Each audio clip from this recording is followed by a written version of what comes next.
आपको इस वेबसाइट के टॉप पर ही लॉगिन और रजिस्टर की ये टैब दी गई है, आपको इस पर क्लिक करना है।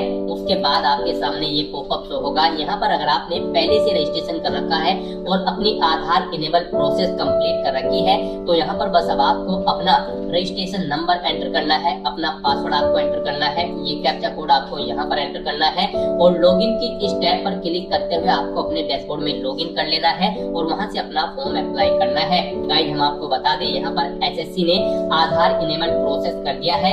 जी हाँ दोस्तों, यहाँ पर अब आपको अपना आधार वेरीफाई करना मस्ट है। बिना उसके यहाँ पर अब आप एसएससी की किसी भी भर्ती के लिए फॉर्म अप्लाई नहीं कर पाओगे। तो अगर आपने अपनी आधार प्रोसेस कंप्लीट कर रखी है तो आप लॉगिन करके फॉर्म अप्लाई कर सकते हो। और अगर आप एसएससी की किसी भी भर्ती के लिए फर्स्ट टाइम अप्लाई करने जा रहे हो या फिर आप नए सिरे से रजिस्ट्रेशन करना चाहते हो तो यहाँ पर आपको न्यू यूजर रजिस्टर नाउ का ये लिंक दिया गया है। आपको रजिस्टर नाउ के इस लिंक पर क्लिक करना है।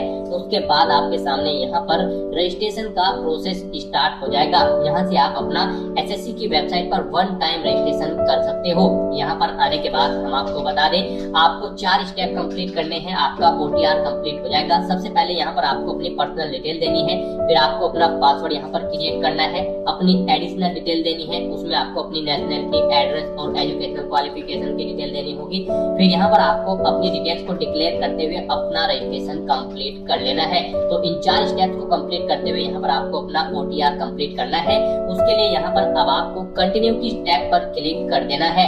जैसे ही आप इस टैब पर क्लिक करेंगे आपके सामने यहाँ पर रजिस्ट्रेशन का फॉर्म स्टार्ट हो जाएगा। यहाँ पर अब आपको सबसे पहले अपनी पर्सनल डिटेल देनी है। इसमें यहाँ पर सबसे पहले आपको ऑप्शन दिया गया है, क्या आपके पास यहाँ पर आधार कार्ड है। यहाँ पर एसएससी ने अब भर्तियों के लिए आधार कार्ड मस्ट कर दिया गया है। आधार प्रोसेस आपको इनेबल कर लेनी है। तो अगर आपके पास आधार है तो आप यस ऑप्शन सेलेक्ट करेंगे। और गाइस यहाँ पर अगर आपके पास आधार नहीं है उसके लिए भी ऑप्शन है। अगर यहाँ पर आपके पास आधार नहीं है तो आप नो ऑप्शन सेलेक्ट करेंगे। फिर यहाँ पर आपको अपने कुछ डॉक्यूमेंट्स अपलोड करने होंगे, जैसे कि यहाँ पर आपको अपना नेम प्रूफ डॉक्यूमेंट अपलोड करना होगा। उसमें आपको अपना Aadhaar card, voter ID card, PAN card, driving licence, government ID card या फिर गवर्नमेंट सर्विस आइडेंटिटी कार्ड आपको अपलोड करना होगा, या फिर आपका पेंशन कोई डॉक्यूमेंट, पेंशन डॉक्यूमेंट भी आप अपलोड कर सकते हैं।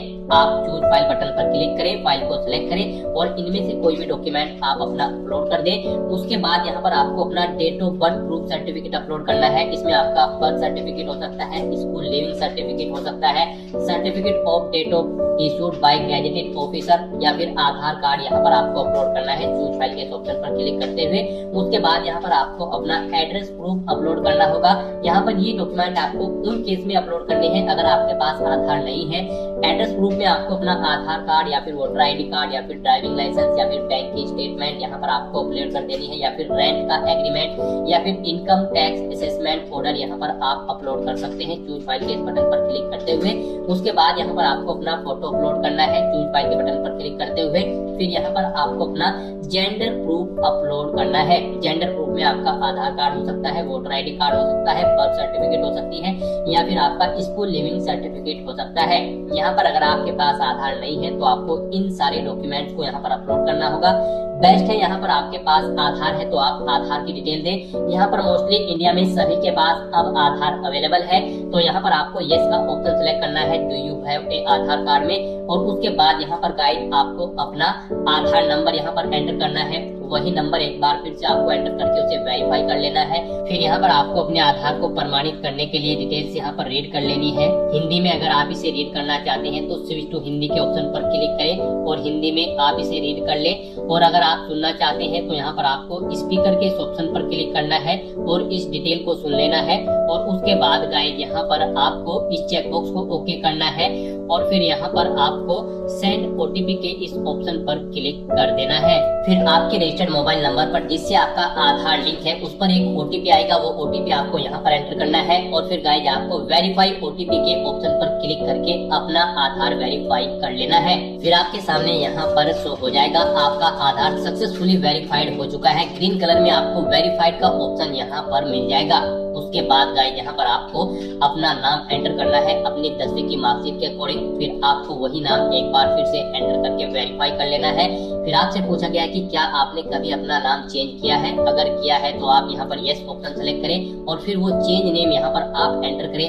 फिर उसे एक बार फिर से एंटर करके वेरीफाई कर ले। और अगर आपने अपना नाम कभी चेंज नहीं किया है तो यहाँ पर आपको नो ऑप्शन ही सिलेक्ट रहने देना है। उसके बाद यहाँ पर आपको अपना जेंडर सिलेक्ट करना है, आप मेल हो फीमेल हो या फिर ट्रांसजेंडर, आप अपने अकॉर्डिंग ऑप्शन सिलेक्ट करें। दोबारा से अपना जेंडर सिलेक्ट करके उसे वेरीफाई कर ले। फिर यहाँ पर आपको अपनी डेट ऑफ बर्थ सिलेक्ट कर लेनी है इस कैलेंडर में से। यहाँ पर आपको अपनी ये डेट ऑफ बर्थ अपनी 10वीं की मार्कशीट के अकॉर्डिंग सिलेक्ट करनी है। वही डेट ऑफ बर्थ आपको एक बार फिर से सिलेक्ट कर लेनी है कैलेंडर में से वेरिफिकेशन के लिए। फिर यहाँ पर आपको अपने फादर का नाम एंटर करना है। उसके बाद यहाँ पर आपको अपने फादर का नाम एक बार फिर से एंटर करके उसे कंफर्म कर लेना है। फिर आप अपनी मदर का नाम एंटर करें, अपनी मदर का नाम एक बार फिर से एंटर करके उसे कंफर्म कर ले। आपके फादर और मदर का नेम भी आपकी 10वीं की मार्कशीट के अकॉर्डिंग होना चाहिए और इनके नाम से पहले मिस्टर मिसेस श्रीमती लेट या फिर डॉक्टर नहीं लगाना है आपको। उसके बाद यहाँ पर आपको अपना 10वीं क्लास का एजुकेशन बोर्ड सिलेक्ट करना है, किस बोर्ड से आपने यहाँ पर अपनी 10वीं क्लास पास आउट की है। उसके बाद यहाँ पर आपको उसे दोबारा से सिलेक्ट करके कंफर्म कर लेना है जिस बोर्ड से आपने अपनी 10वीं क्लास यहाँ पर पास आउट की है। उसके बाद गए यहाँ पर आपको अपनी 10वीं क्लास का रोल नंबर देना है, एक बार फिर से उसे एंटर करके कंफर्म कर लेना है। फिर पासिंग ईयर आपको सिलेक्ट कर लेना है, किस ईयर में आपने अपनी 10वीं क्लास पास आउट की है। हाईएस्ट क्वालिफिकेशन क्या है आपकी, 10वीं 12वीं ग्रेजुएशन पोस्ट ग्रेजुएशन, आप अपने अकॉर्डिंग यहाँ पर ऑप्शन सिलेक्ट करें। फिर यहाँ पर आप दोबारा से अपनी हायर क्वालिफिकेशन सिलेक्ट करें। उसके बाद यहाँ पर आपको अपना मोबाइल नंबर और ईमेल आईडी एंटर करनी है और इन्हें यहाँ पर आपको वेरीफाई कर लेना है। इनके सामने आपको सेंड ओटीपी का ऑप्शन दिया गया है, आप सेंड ओटीपी के ऑप्शन पर क्लिक करें। उसके बाद आपके रजिस्टर्ड मोबाइल नंबर और ईमेल आईडी पर ओटीपी आएंगे। वो ओटीपी आप यहाँ पर एंटर करके अपने मोबाइल नंबर और ईमेल आईडी को वेरीफाई कर लें और उसके बाद यहाँ पर आप सेव एंड नेक्स्ट के ऑप्शन पर क्लिक कर दें। इस तरह से यहाँ पर आपकी पर्सनल डिटेल सक्सेसफुली सेव हो जाएगी। उसके बाद यहाँ पर आपको एक रजिस्ट्रेशन नंबर प्रोवाइड करा दिया गया है। ये रजिस्ट्रेशन नंबर आपको केयरफुली नोट डाउन करके रख लेना है फ्यूचर यूज के लिए। ये रजिस्ट्रेशन नंबर आपके रजिस्टर्ड मोबाइल नंबर और ईमेल आईडी पर भी सबमिट कर दिया गया है, तो आप इसे केयरफुली नोट डाउन करके रखिए फ्यूचर यूज के लिए। और यहाँ पर अब आपको कंटिन्यू के इस ऑप्शन पर क्लिक कर देना है। नेक्स्ट आपके सामने कुछ इस तरह से इंटरफेस ओपन होगा। अब यहाँ पर आपको जो रजिस्ट्रेशन नंबर मिला है वो रजिस्ट्रेशन नंबर आपको एंटर करना है। उस रजिस्ट्रेशन नंबर के साथ साथ ही आपके ईमेल आईडी और मोबाइल नंबर पर एक पासवर्ड भी आया होगा, वो पासवर्ड यहाँ पर आपको एंटर करना है। उसके बाद आपको ये कैप्चा कोड यहाँ पर एंटर करना है और फिर गाइस यहाँ पर आपको साइन इन के इस ऑप्शन पर क्लिक कर देना है। नेक्स्ट यहाँ पर आपको अपना पासवर्ड चेंज करना है। यहाँ पर अब आपको सबसे पहले अपना ओल्ड पासवर्ड एंटर करना है, वो वाला पासवर्ड जो आपके रजिस्टर्ड मोबाइल नंबर और ईमेल आईडी पर आया है आपके रजिस्ट्रेशन नंबर के साथ। और उसके बाद यहाँ पर आपको अपना नया पासवर्ड क्रिएट करना है। यहाँ पर इस पासवर्ड को क्रिएट करने के लिए आपको गाइडलाइन दी गई है। आपका पासवर्ड कम से कम 8 कैरेक्टर का होना चाहिए और ये अल्फा न्यूमेरिक फॉर्मेट में होना चाहिए। मींस आपके पासवर्ड में कम से कम एक अपर केस कैरेक्टर, एक लोअर केस कैरेक्टर, एक इंटीजर नंबर, एक स्पेशल कैरेक्टर जैसे कि @ या फिर डॉलर होना चाहिए। तो इस फॉर्मेट में यहाँ पर आपको अपना पासवर्ड क्रिएट करना है। वही पासवर्ड आपको कंफर्म पासवर्ड फील्ड में एंटर करना है। उसके बाद यहाँ पर आपको एक सिक्योरिटी क्वेश्चन सिलेक्ट करना है। यहाँ पर आप कोई भी सिक्योरिटी क्वेश्चन सिलेक्ट करें, उसका आंसर दें। फिर यहाँ पर आप दूसरा सिक्योरिटी क्वेश्चन सिलेक्ट करें और फिर उसका आंसर यहाँ पर आप दें। और उसके बाद गाइस यहाँ पर आप सेव एंड नेक्स्ट के ऑप्शन पर क्लिक कर दें। इस तरह से यहाँ पर आपका पासवर्ड चेंज हो जाएगा। फिर आपके सामने कुछ इस तरह से इंटरफेस ओपन होगा। अब यहाँ पर आपको दोबारा से अपना रजिस्ट्रेशन नंबर एंटर करना है, अपना पासवर्ड आपको एंटर करना है। नया पासवर्ड जो आपने चेंज किया है वो पासवर्ड यहाँ पर आपको एंटर करना है। ये कैप्चा कोड आपको यहाँ पर एंटर करना है और उसके बाद गाइस आपको लॉगिन के इस ऑप्शन पर क्लिक कर देना है। लॉगिन करने के बाद अब यहाँ पर आपको अपनी एडिशनल डिटेल्स प्रोवाइड करानी है। सबसे पहले यहाँ पर आपको अपनी कैटेगरी सिलेक्ट कर लेनी है, किस कैटेगरी से आप बिलोंग करते हैं। फिर यहाँ पर आपको अपनी कैटेगरी दोबारा से सिलेक्ट करके उसे वेरीफाई कर लेना है। फिर आपको अपनी नेशनलिटी यहाँ पर सिलेक्ट कर लेनी है। यहाँ पर सिटीजन ऑफ इंडिया अगर आप इंडिया से हैं। उसके बाद अगर आप नेपाल, भूटान या फिर टाइबेटियन हैं तो यहाँ पर आप अपने अकॉर्डिंग ऑप्शन सिलेक्ट करें। यहाँ पर अगर आप अदर कंट्री से हैं तो फिर यहाँ पर आपको अपने नेशनलिटी की डिटेल देनी है। और अगर आप इंडिया से हैं तो यहाँ पर आप इंडिया सिलेक्ट करें, फिर आपको ये डिटेल नहीं देनी है।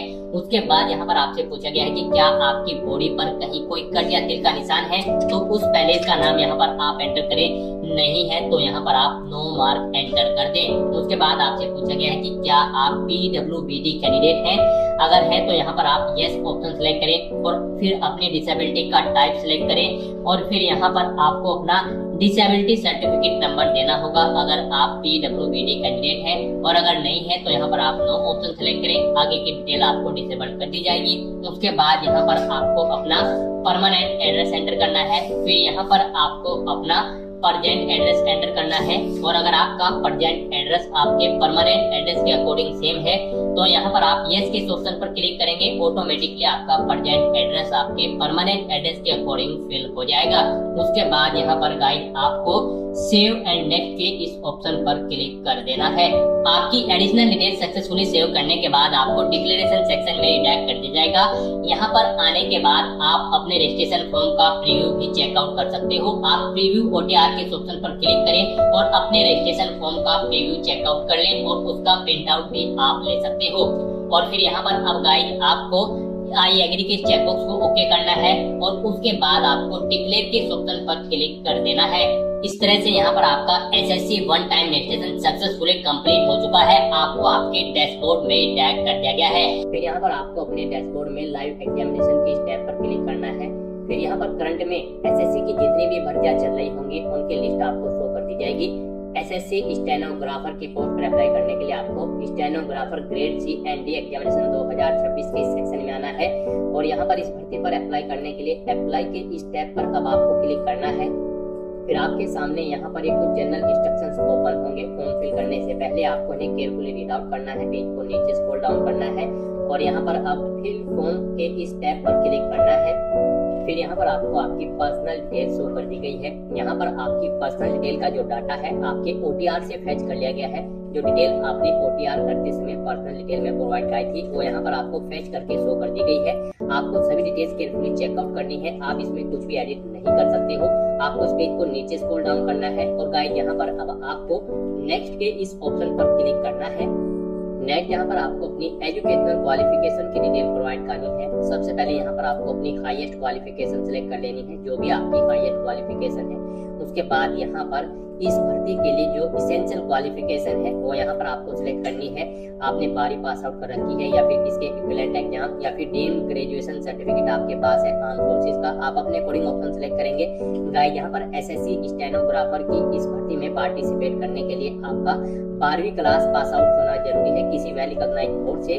प्लस यहाँ पर स्टेनोग्राफर ग्रेड C की पोस्ट पर अप्लाई करने के लिए 100 वर्ड प्रति मिनट टाइपिंग स्पीड होनी चाहिए आपकी हिंदी इंग्लिश में, और स्टेनोग्राफर ग्रेड D की पोस्ट पर अप्लाई करने के लिए आपकी 80 वर्ड प्रति मिनट टाइपिंग स्पीड होनी चाहिए हिंदी या फिर इंग्लिश में। तो यहाँ पर अब आपको अपनी एजुकेशनल क्वालिफिकेशन की डिटेल देनी है। तो यहाँ पर भी आपको अपनी इसेंशियल क्वालिफिकेशन सिलेक्ट कर लेनी है जो आपके पास है। उसके बाद यहाँ पर आपको उसका स्टेटस सिलेक्ट करना है अपनी इसेंशियल क्वालिफिकेशन का। आपने यहाँ पर ये पास आउट कर ली है, या फिर आप फाइनल ईयर में एप्टेड हो। फाइनल ईयर एप्टेड कैंडिडेट भी एलिजिबल है, अप्लाई कर सकते हैं। आप अपने अकॉर्डिंग स्टेटस सिलेक्ट करेंगे। पासिंग ईयर आप सिलेक्ट करेंगे कब आपने पास आउट की है। उसके बाद गाइड यहाँ पर आपको ये स्टेट सिलेक्ट करना है, किस स्टेट से आपने इसे पास आउट किया है। उसके बाद यहाँ पर आपको उसका रोल नंबर एंटर कर देना है अपनी इसेंशियल क्वालिफिकेशन का, जैसे कि 12वीं या फिर सर्टिफिकेट जो भी आपके पास है उसका रोल नंबर यहाँ पर आपको एंटर करना है। फिर यहाँ पर आपके जो मार्क्स है वो परसेंटेज में है या फिर CGPA में है, जिसमें भी है वो यहाँ पर आप एंटर करेंगे। मान लीजिए परसेंटेज में है तो यहाँ पर आप अपनी परसेंटेज एंटर करेंगे। फिर CGPA का कॉलम डिसेबल कर दिया जाएगा, और अगर CGPA में है तो आप CGPA यहाँ पर एंटर करेंगे, फिर परसेंटेज का कॉलम आपका डिसेबल कर दिया जाएगा। इस तरह से यहाँ पर आपको अपनी ये एजुकेशनल क्वालिफिकेशन की डिटेल देनी है, और उसके बाद गाइड आपको फिर यहाँ पर सेव एंड नेक्स्ट के इस ऑप्शन पर क्लिक करना है। नेक्स्ट यहाँ पर आपको अपनी कुछ एडिशनल इन्फॉर्मेशन की डिटेल प्रोवाइड करनी है। यहाँ पर आपसे पूछा गया है कि क्या आप एक सर्विसमैन हैं या फिर आर्म फोर्सेज में आप सर्विस कर रहे हैं। अगर है तो आप यस करेंगे, और फिर यहाँ पर ज्वाइनिंग डेट देंगे आर्म फोर्सेज में कब आपने ज्वाइन किया था। डिस्चार्ज डेट यहाँ पर आप देंगे कब छोड़ी है जॉब। यहाँ पर इनके अकॉर्डिंग आपकी सर्विस की लेंथ कैलकुलेट करके यहाँ पर आपको शो कर दी जाएगी। इस तरह से यहाँ पर आपको अपनी सर्विस की डिटेल देनी होगी। और अगर आप एक सर्विसमैन नहीं है या फिर आर्म फोर्सेज में आप कार्यरत नहीं है तो आप यहाँ पर नो ऑप्शन सिलेक्ट कर लेंगे। उसके बाद आपसे पूछा गया कि क्या आप एज में रिलैक्सेशन चाहते हैं। अगर चाहते हैं तो यस करें, अपना एज रिलैक्सेशन कोड आप यहाँ पर सिलेक्ट करें, और नहीं चाहते हैं तो आप सिंपली नो ऑप्शन सिलेक्ट कर लेंगे। फिर यहाँ पर आपसे पूछा गया है आपकी जो पर्सनल इंफॉर्मेशन है क्या यहाँ पर इसे एक्सेस कर सकता है SSC। तो यहाँ पर आपको यस या नो अपने अकॉर्डिंग ऑप्शन सिलेक्ट कर लेना है। उसके बाद गाइड आपको फिर यहाँ पर सेव एंड नेक्स्ट के इस ऑप्शन पर क्लिक करना है। नेक्स्ट यहाँ पर आपको अपनी कुछ और एडिशनल इन्फॉर्मेशन प्रोवाइड करनी है।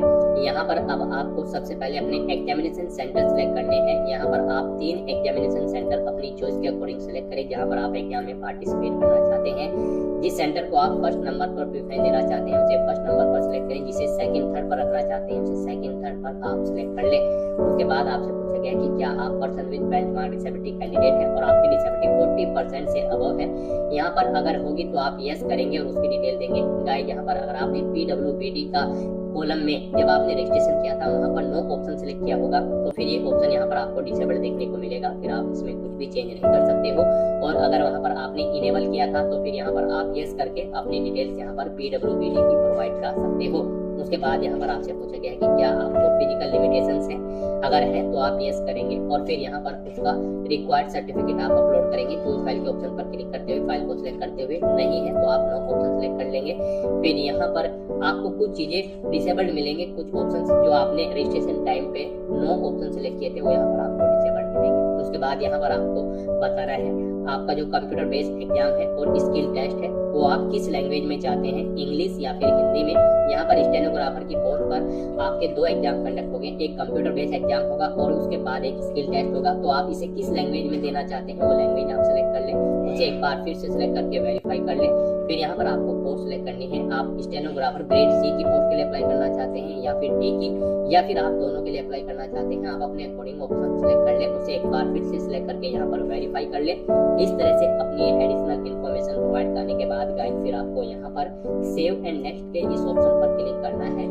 नेक्स्ट यहाँ पर आपको अपना फेस ऑथेंटिकेशन करना है, अपना लाइव फोटो आपको कैप्चर करना है और अपने सिग्नेचर यहाँ पर आपको अपलोड कर देने हैं। इस सेक्शन को कंप्लीट करने के लिए आपको अपना मोबाइल फोन यूज करना होगा। आप अपने गूगल प्ले स्टोर पर जाए मोबाइल फोन पर और फिर वहां पर आप माई SSC का ऐप डाउनलोड कर लें और उसे फिर आप इंस्टॉल कर लें। उसे इंस्टॉल करने के बाद गाइस आपको यहाँ पर अपनी एक और ऐप इंस्टॉल करनी होगी अपने मोबाइल फोन पर ही। जी हाँ दोस्तों, आपको अपने मोबाइल फोन के गूगल प्ले स्टोर में आधार फेस RD का ये ऐप भी इंस्टॉल कर लेना है। डाउनलोड करने के बाद अपने मोबाइल फोन में माई SSC ऐप इंस्टॉल करने के बाद फिर आपको उसे ओपन करना है। उसके बाद आपके सामने यहाँ पर कुछ इस तरह से इंटरफेस ओपन होगा। यहाँ पर आने के बाद गाइस आपको login/register की इस टैब पर क्लिक कर देना है। उसके बाद आपके सामने यहाँ पर लॉगिन का पॉपअप ओपन हो जाएगा। अब यहाँ पर आने के बाद आपको अपना यूजर नेम एंटर करना है और उसके बाद आपको अपना पासवर्ड एंटर करना है। आपको ये यूजर नेम और पासवर्ड वही एंटर करना है जो आपने SSC की वेबसाइट पर 1 टाइम रजिस्ट्रेशन करते हुए क्रिएट किया था। उसके बाद आपको ये कैप्चा कोड यहाँ पर एंटर करना है और फिर गाइज आपको लॉगिन की इस टैब पर क्लिक करते हुए अपने डैशबोर्ड में लॉगिन कर लेना है। फिर यहाँ पर आपका डैशबोर्ड आपके सामने शो हो जाएगा। यहाँ पर आने के बाद अब आपको डैशबोर्ड के इस ऑप्शन पर क्लिक करना है।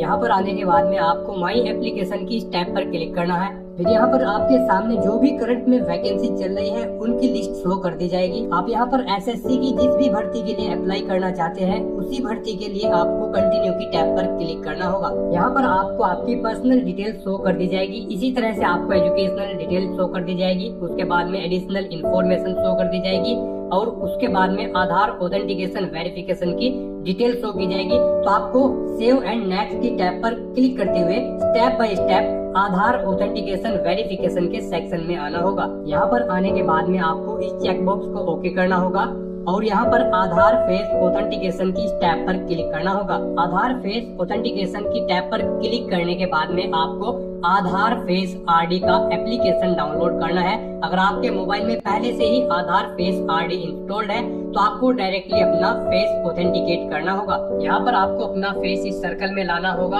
और अपनी आंखों को 2 बार ब्लिंक करना होगा तो आपका फोटो यहाँ पर ऑथेंटिकेट हो जाएगा। उसके बाद में आपको यहाँ पर सेव एंड नेक्स्ट की इस टैब पर क्लिक करना होगा। फिर यहाँ पर आपको अपना लाइव फोटो कैप्चर करना है और अपने सिग्नेचर अपलोड करने हैं। ये आप अपने मोबाइल फोन से भी कर सकते हैं या फिर आप अपने कंप्यूटर से भी इन्हें कंप्लीट कर सकते हैं। उसके लिए आपको सभी इंस्ट्रक्शंस यहाँ पर दिए गए हैं। जिस स्थान पर आप अपना फोटो कैप्चर करेंगे वहाँ पर प्रॉपर वे में लाइट होनी चाहिए और प्लेन बैकग्राउंड आपका होना चाहिए और आपकी आंखें कैमरे की तरफ होनी चाहिए। बिल्कुल सीधा आपको देखना है कैमरे की तरफ और यहाँ पर रेड कलर का जो रेक्टेंगल होगा उसमें पूरा फेस आपका कवर्ड होना चाहिए। फोटो कैप्चर करते समय आपको कोई भी कैप, मास्क या फिर सनग्लासेस नहीं पहनने हैं और यहाँ पर साथ ही साथ आपको ईयरफोन या फिर कोई अन्य डिवाइस भी अपने कानों में नहीं रखना है जब आप अपना लाइव फोटो यहाँ पर कैप्चर करेंगे। और उसके बाद में आपको कैप्चर लाइव फोटो की टैब पर क्लिक करते हुए अपना फोटो लाइव कैप्चर कर लेना होगा। लाइव फोटो कैप्चर करने के लिए आपको अपना फेस इस सर्कल के अंतर्गत लाना होगा। फोटो कैप्चर करने के लिए आपको अपना फेस इस तरह से लाना होगा जैसे कि आपका पासपोर्ट साइज फोटो होता है। फिर आपको इस ऑप्शन पर क्लिक करते हुए अपना फोटो कैप्चर कर लेना होगा। फिर यहाँ पर आपको अपने सिग्नेचर अपलोड करने होंगे। सिग्नेचर आपके 10 KB से 20 KB के बीच में होने चाहिए। JPEG या फिर JPG फॉर्मेट में आपके सिग्नेचर होने चाहिए। डायमेंशन उनकी 6.0 सेंटीमीटर उनकी विड्थ और 2.0 सेंटीमीटर उनकी हाइट होनी चाहिए। रेजुलेशन 300 dpi होना चाहिए। सिग्नेचर के लिए आपको गाइडलाइन भी दी गई है। आप यहाँ पर क्लिक हियर टू रीड के इस लिंक पर क्लिक करें और यहाँ पर आपके सामने ये PDF ओपन हो जाएगी।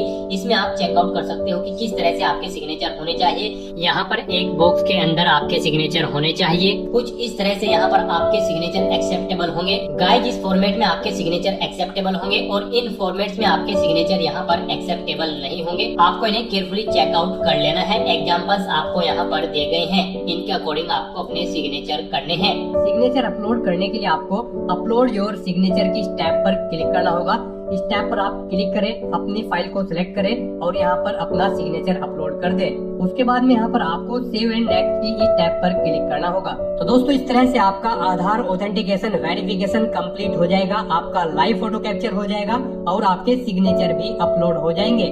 नेक्स्ट यहाँ पर आपको आपके एप्लीकेशन फॉर्म का पूरा प्रीव्यू शो कर दिया गया है। पीछे अब तक आपने जो डिटेल प्रोवाइड की है उनका प्रीव्यू आपको शो कर दिया गया है। आपको सभी डिटेल्स केयरफुली चेकआउट करनी है।